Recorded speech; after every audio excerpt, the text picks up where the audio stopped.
film. He's actually Kid Me Scene in the background of Toy Story. It's during the roll call when Woody's asking if all the toys can hear him. You see a shot of a big pink bear. And John Lasseter wanted to use Lotso in the original Toy Story, or at least a form of him. But hair was very difficult for Pixar at the time, so they decided, we're not going to do that. And then Chuckles the Clown appeared in Toy Story on the wrapping paper for the last present in Toy Story, except he is smiling as he is before he has the events that happen to him in this film.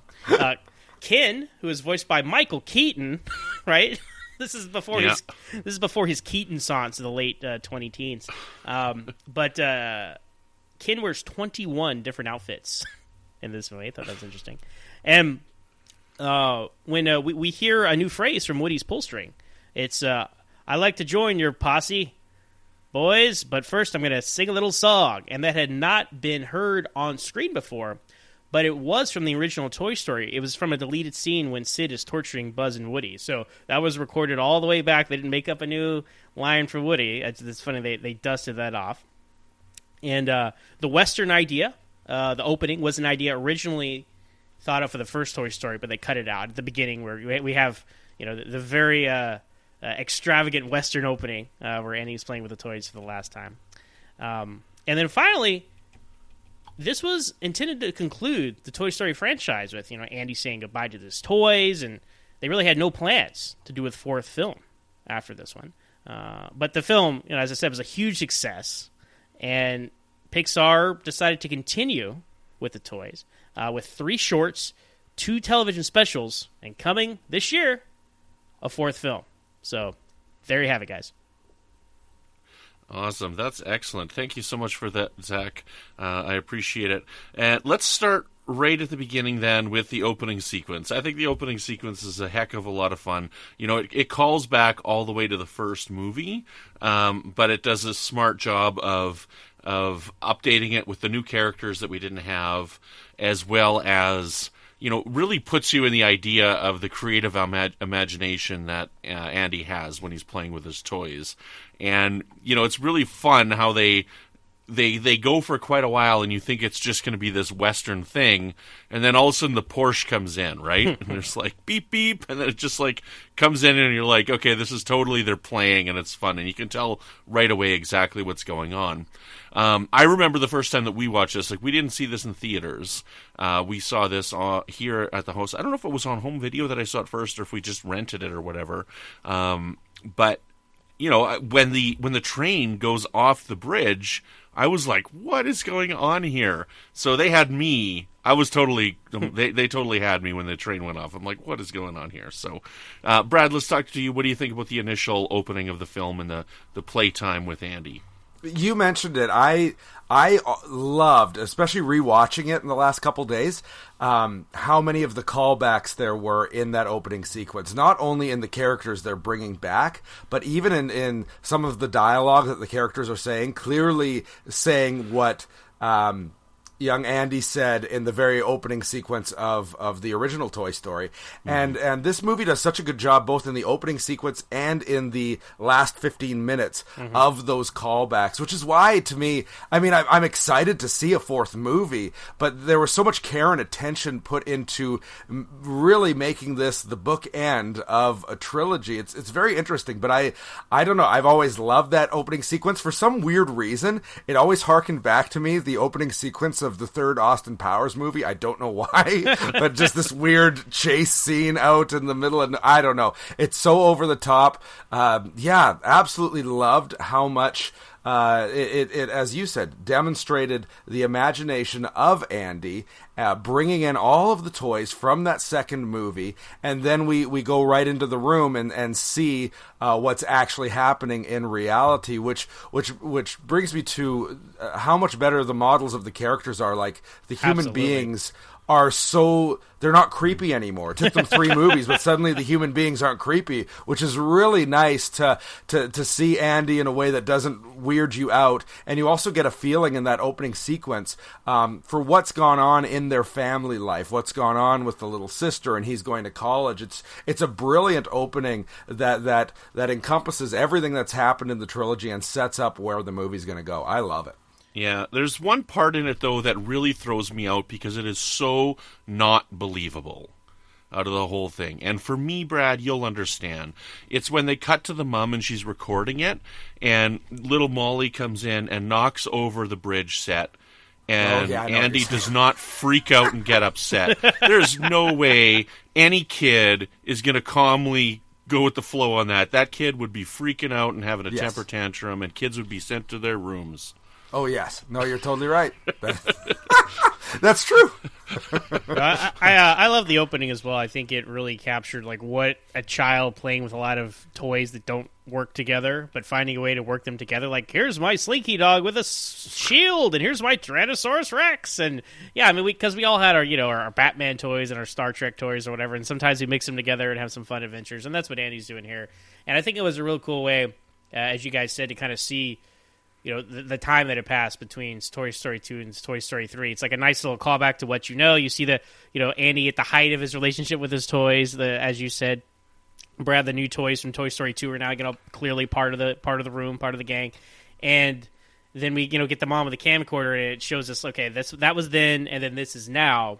And again, to your point, Brad, it's great that the humans look, not creepy. I think that's the best way to say it, because a lot of the emotion, a lot of the feels in this movie come from the humans, right? This is the first time we've really gotten that. Before, the humans have been kind of a necessary evil in the first two movies. Like, okay, we got to show Andy, we got to show these guys, right? But this time, him and his mom, him and Bonnie at the end, right? It's like, oh, man, and you can see the emotions. And that's what those are the moments that really got me in the feels. All the human moments more than the toys almost. Oh, totally. I thought the other thing I liked about the opening sequence is the writers, director, they used stuff they were doing in it to set up even jokes later. And so you have Mr. and Mrs. Potato Head riding in on the Corvette, and then Barbie's being given away, and Mr. Potato says, I get the Corvette. Yeah. Like, I love that stuff. It's just fantastic. Mm-hmm. Mm-hmm. Yeah, now, continuing on with the story here, with animation, they could have had this take place at any time. And they could have had it take place right away. They could have had it a couple years later, but they've decided to go to a point in time where Andy's not playing with the toys anymore. And to me, that really does work as far as a starting point for the story. These are toys who are obsolete in somebody's life anymore, and what happens to them at that point. So I think it's a perfectly logical place to take this next series. Now, we've talked, I don't know what's coming in Toy Story 4. I haven't seen a trailer, I've seen a few posters, that's it. I don't know why. I haven't actively avoided it. I just haven't sought out any of the trailers for some reason. So going into Toy Story 4 next week, I have no idea what we're going to see. But it's really fascinating to see them and take this look at, okay, what are we going to do with toys when they don't want to be wanted anymore? Okay, well, let's donate them. Let's donate them to a daycare so that they can be played with and loved again.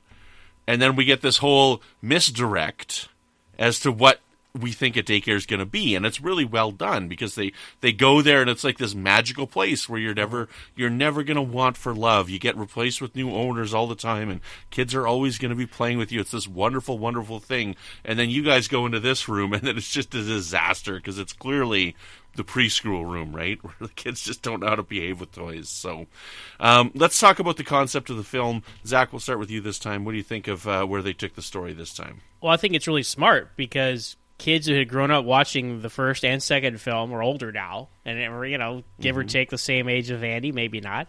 But there comes a time when to put away child's things, right? You put away your toys. Even if you still love your toys and you keep them around, as Andy was going to do. I think that was really cool that he wasn't going to throw them away. That was a really good misdirect. He puts them in the trash bag, and then the coach's like, "We were in a trash bag." Of course they thought they were the trash, and He even though like he tells his mom like, oh, they're junk, right? He's just saying that because he has a connection to him still. He doesn't want to let him go, so he wants to put him in the attic.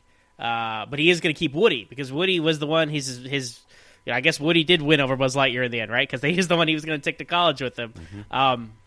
But I think that added a layer of emotion to the movie that you could have just like you're right, Brandon. You could have just started like, okay, here's another year after Toy Story 2, but we see how all the kids are older, the dog's older. That was fun to see him, and having the mom deal with, Andy moving out, like those kinds of things add another layer to the gimmicky, like, oh, here's some toys that are alive going to a daycare. What's going to happen? Again, Toy Story, like they could just settle for like 1 or 2 layers, but they give you like 3 or 4 layers instead. And that just is a really rich approach to the story, and which makes it unique and different than the ones that have come before it. And that's why all 3 of these are so strong. None of them feel like they're just doing what the last one did.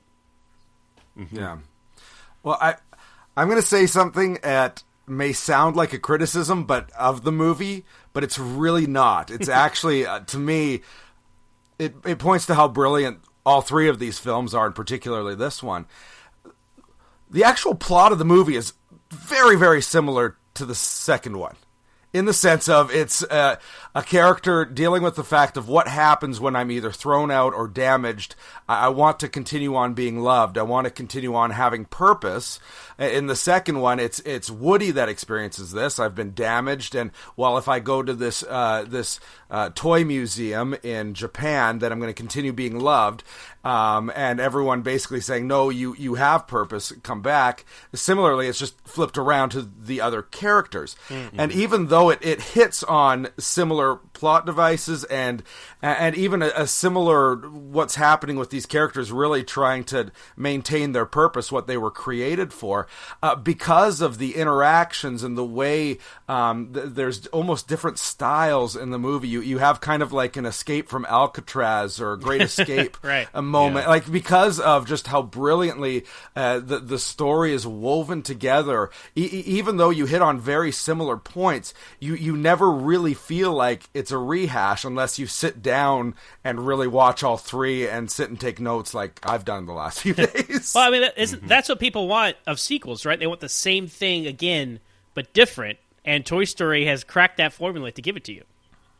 Yeah, and which again, just when you go to which one of these movies is the best, I find it really hard to even figure that out because they bring, again, I think that similar theme runs through all 3 of what is my purpose. We start with Buzz, who doesn't really understand that he's a toy, but and has to discover, wait, my purpose is in bringing joy to these children, and in all of these movies, this what happens if I'm going to be thrown out, if I'm going to be discarded? Well, my purpose is in doing what I was created to do. It's really cool.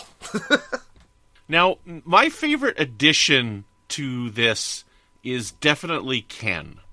So I think that the character of Ken is such a joy to watch. Yes. He's really funny. The humor works really, really well. Like, every joke they make on him, like, is really spot on for me. From, where he's, like, playing the gambling with the guys, and they're all like, you're a girl toy. And he's like, I'm not a girl toy. Yes. Why do you guys keep saying that? He's, like, getting upset, right? And then when Barbie puts on his spacesuit to go get the manual and she's wearing the high heels and the worm is just like, whatever, yeah. Right?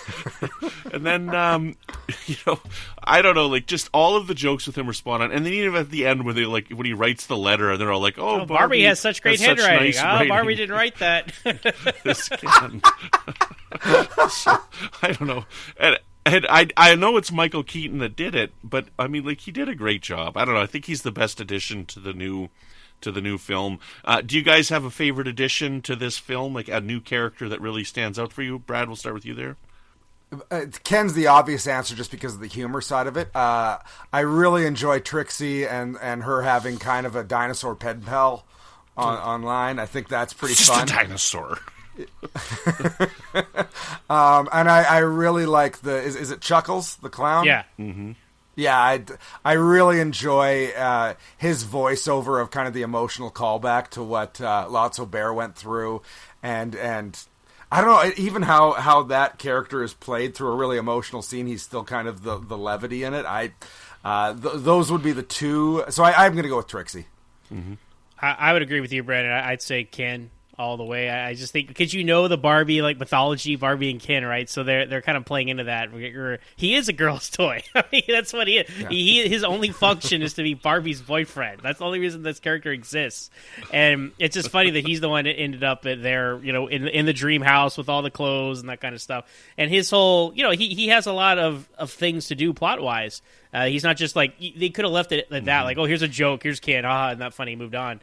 but he actually is throughout the whole movie, and it ends up him and Barbie assumably end up running the place at the end and making it a happy place, a groovy place, as they say. So yeah, Kid is my favorite addition to this time. Excellent, right on. Now,